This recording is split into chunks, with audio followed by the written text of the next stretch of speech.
Seringkali akhirnya tanpa disadari, kita membatasi. Bahwa ya sudah, ada sekat kan. Oh yang jago-jago ya sudah dengan yang jago.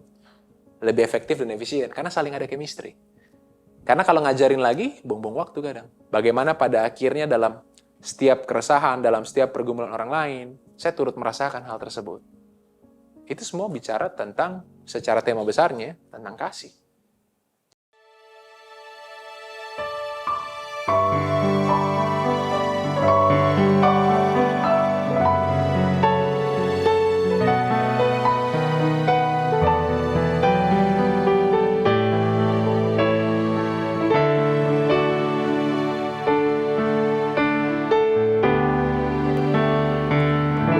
Selidiki aku,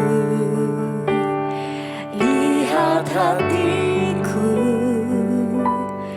apakah ku sungguh mengasihimu, Yesus, Kau yang Maha Tahu dan menilai hidupku. Tak ada yang tersembunyi bagimu. Telah kulihat kebaikanmu yang tak pernah habis di hidupku.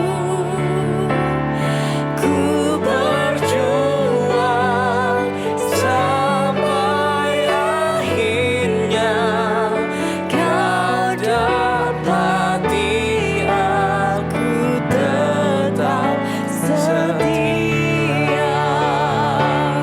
Telah kulihat kebaikanmu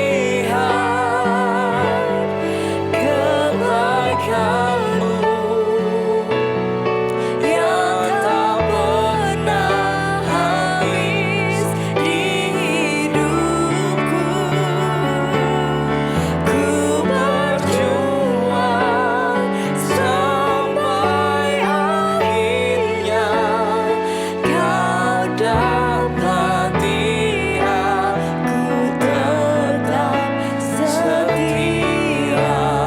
Kau dapati aku tetap setia.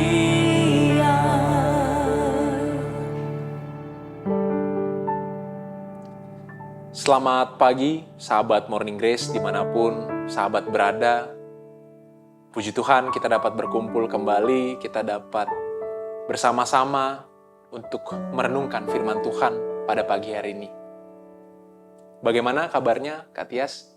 Puji Tuhan, baik kakak. Puji Tuhan. Mas David, Puji Tuhan, sehat. aman? Aman. Aman. Kak Juan? Puji Tuhan, sehat. Puji Tuhan sehat. Puji Tuhan juga kita semua yang ada di tempat ini tetap berada dalam kondisi yang baik-baik saja, sehat, aman-aman. Kita bersyukur akan hal tersebut. Dan sebelum kita masuk ke dalam perenungan firman Tuhan kita pada pagi hari ini, mari kita siapkan hati kita kepada Tuhan. Kita arahkan pikiran kita juga kepada Tuhan. Mari kita bersatu dalam doa, kita berdoa. Terima kasih Tuhan untuk penyertaan Tuhan selalu dalam kehidupan kami hingga sampai pada saat ini ya Tuhan. Terima kasih karena Tuhan boleh membangunkan kami di pagi hari ini untuk kami dapat sedikit merenungkan firman Tuhan. Biarlah melalui perenungan firman ini Tuhan, kami boleh diajarkan berkenaan bagaimana kami harus hidup sebagai pengikut-pengikut Kristus yang setia. Kiranya Tuhan boleh membuka hati dan pikiran kami ya Tuhan. Bantulah kami untuk dapat memahami maksud dari firman-Mu ini. Agar kami dapat menerapkannya dalam kehidupan kami pribadi lepas pribadi. Dalam nama Tuhan Yesus Kristus kami telah berdoa dan mengucap syukur. Amin.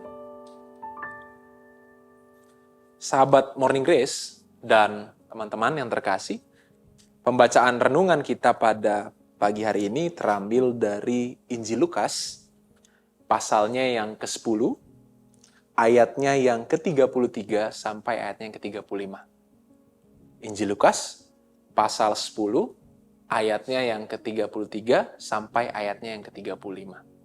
Izinkan saya membacakannya bagi sahabat Morning Grace dimanapun sahabat berada dan bagi teman-teman yang hadir di sini. Injil Lukas pasal 10 ayatnya yang ke-33 sampai ayatnya yang ke-35. Lalu datang seorang Samaria yang sedang dalam perjalanan ke tempat itu, dan ketika ia melihat orang itu, tergeraklah hatinya oleh belas kasihan. Ia pergi kepadanya lalu membalut luka-lukanya, sesudah ia menyiraminya dengan minyak dan anggur. Kemudian ia menaikkan orang itu ke atas keledai tunggangannya, sendiri lalu membawanya ke tempat penginapan dan merawatnya. Keesokan harinya, ia menyerahkan 2 dinar kepada pemilik penginapan itu, katanya, rawatlah dia, dan jika kau belanjakan lebih dari ini, aku akan menggantinya waktu aku kembali. Demikianlah firman Tuhan. Amin. Ya, sahabat Morning Grace, dimanapun sahabat berada dan teman-teman terkasih, ketika kita coba merenungkan bacaan kita tadi, kalau menurut teman-teman yang hadir di sini, ini membicarakan tentang apa sih? Kalau berangkat dari bacaan kita tadi. Injil Lukas pasal 10 ayatnya yang ke-33 sampai 35. Tentang apa Kak Juan? Kemurahan hati. Ya. Jadi memang berangkat dari Injil Lukas pasal 10 ayat 33 sampai 35 ini membicarakan tentang orang Samaria yang murah hati. Bagaimana pada akhirnya kita dapat melihat kasih yang ditunjukkan orang Samaria ini.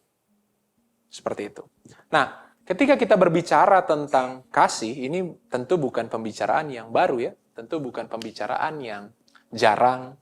Karena pada akhirnya mungkin kita sering membicarakan hal ini. Sering juga mungkin ada khotbah, sering juga ada renungan berkenaan dengan hal ini. Mungkin tanpa disadari, kepala kita mungkin juga rasanya ingin menolak pembicaraan ini terus-menerus. Dalam artian, kayak, kasih lagi.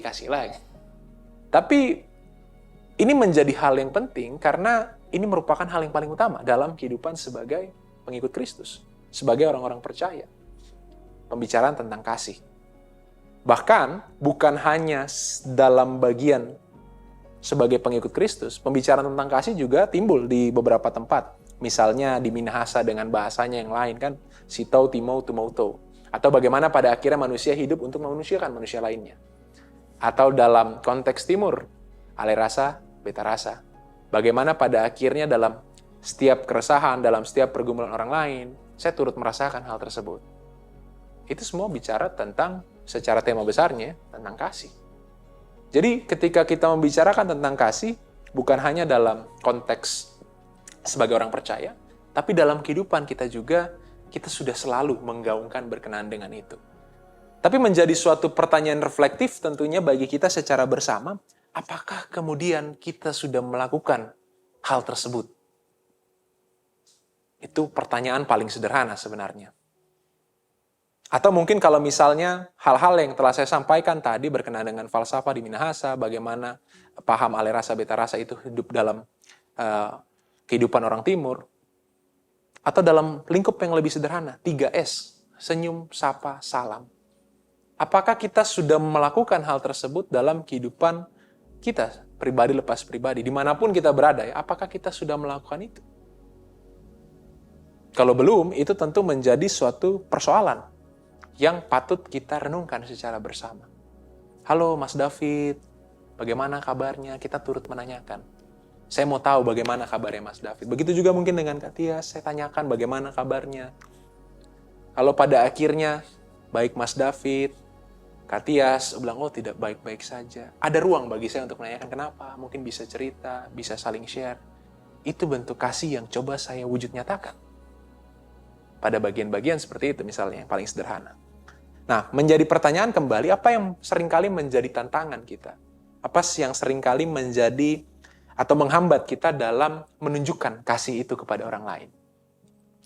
Kalau saya garis bawahi, satu hal yang sifatnya paling umum dan seringkali kita tidak sadari, bahwa pada akhirnya yang seringkali menjadi tantangan ialah karena jalannya dunia ini secara efektif dan efisien.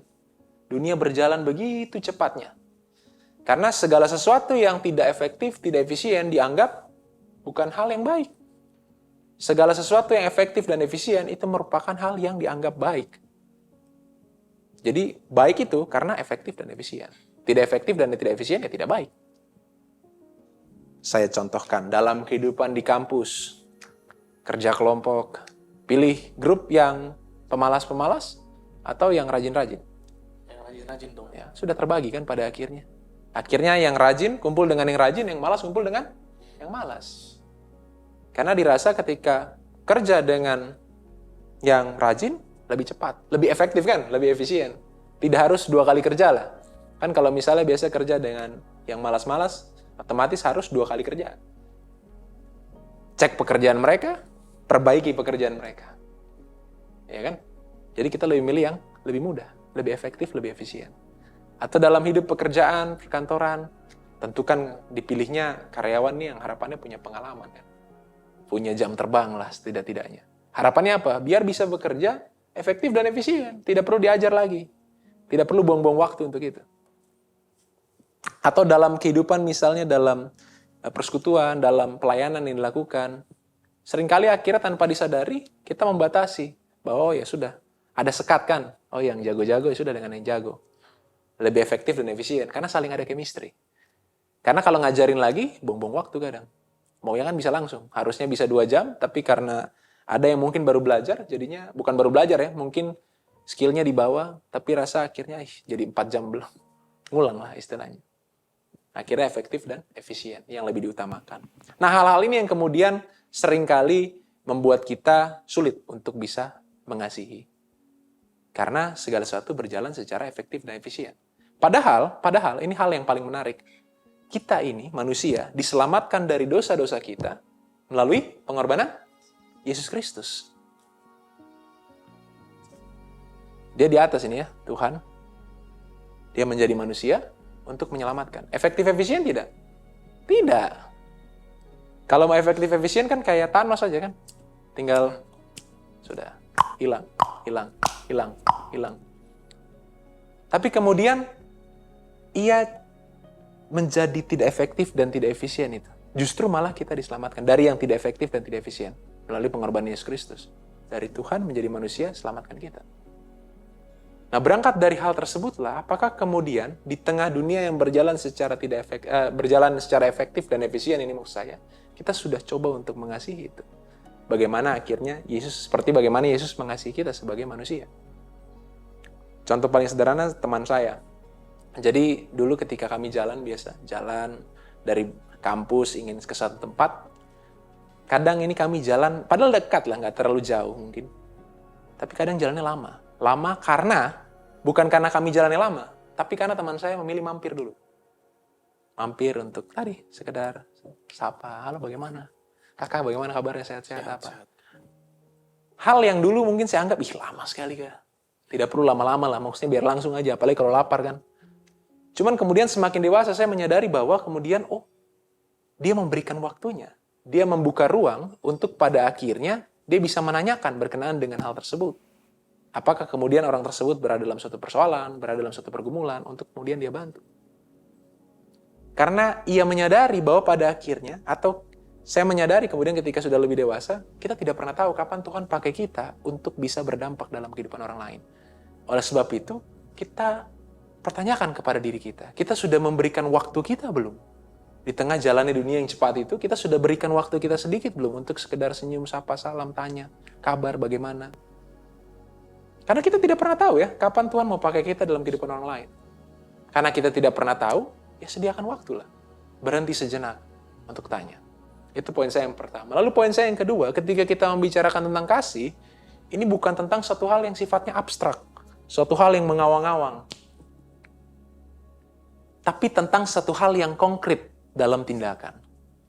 Jadi kasih itu menjadi nyata dalam tindakan. Dan tindakan powernya akan lebih kuat atau dampaknya akan lebih besar dari sekedar kata-kata yang diucap. Jadi yang paling penting bukan saat ini ketika kita membicarakan tentang kasih. Tapi tentang apa yang kita lakukan setelah dari sini. Setelah renungan ini selesai, setelah morning grace ini selesai dilaksanakan, kita kembali ke dalam aktivitas kita masing-masing dalam pekerjaan, pendidikan. Apakah kita sudah mengasihi sama kita? Kita sudah memberikan waktu kita belum bagi orang lain? Seperti orang Samaria itu kan.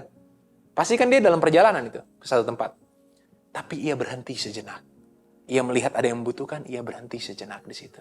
Untuk kemudian ia bantu orang tersebut, ia biayai di hotel dalam masa perawatannya. Jadi biarlah melalui perenungan firman ini kita boleh diingatkan secara bersama-sama untuk dapat menyediakan waktu kita bagi orang lain. Secara khusus bagi mereka yang membutuhkan. Kita tidak pernah tahu kan, kalau dalam konteks saat ini, yang membutuhkan siapa? Kecuali kita bertanya. Karena kan orang yang membutuhkan kadang seringkali diam-diam ya, senyum, ketawa, paling besar. Tapi kita tidak tahu apa dalam hatinya, mungkin dia sedang bersedih, sedang dalam pergumulan. Oleh sebab itu, tadi saya bilang penting, 3S itu, senyum, sapa, salam, tanya bagaimana kabar, baik-baik saya tidak. Jadi marilah kita belajar bersama-sama untuk melakukan hal tersebut tentunya. Agar kita dapat hidup dalam kasih dalam kehidupan yang kita jalani secara bersama-sama di tengah dunia yang berjalan secara efektif dan efisien. Amin. Mari kita satu dalam doa, kita berdoa. Tuhan, terima kasih untuk penyertaan Tuhan bagi kami hingga saat ini. Kami telah sedikit merenungkan firman-Mu ya Tuhan. Biarlah melalui perenungan firman ini kami boleh diingatkan bagaimana kami harus hidup dalam kasih, bagaimana kami harus memberikan waktu kami bagi orang lain. Biarlah kami boleh diajar untuk dapat menghargai, mengasihi orang lain dalam pergumulannya Tuhan. Bukan hanya sekedar berbicara tentang kasih, bagaimana kami harus hidup dalam kasih, bagaimana kami harus bertindak mewujud nyatakan kasih tersebut ya Tuhan. Bantulah kami, ajarlah kami ya Tuhan selalu. Agar kami dapat melakukan yang terbaik untuk memuliakan nama Tuhan. Kiranya Tuhan memberkati kami, untuk kami kembali nantinya ke dalam aktivitas kami masing-masing, sertai kami pribadi lepas pribadi ya Tuhan. Dalam nama Tuhan Yesus Kristus kami telah berdoa, kami telah mengucap syukur. Amin.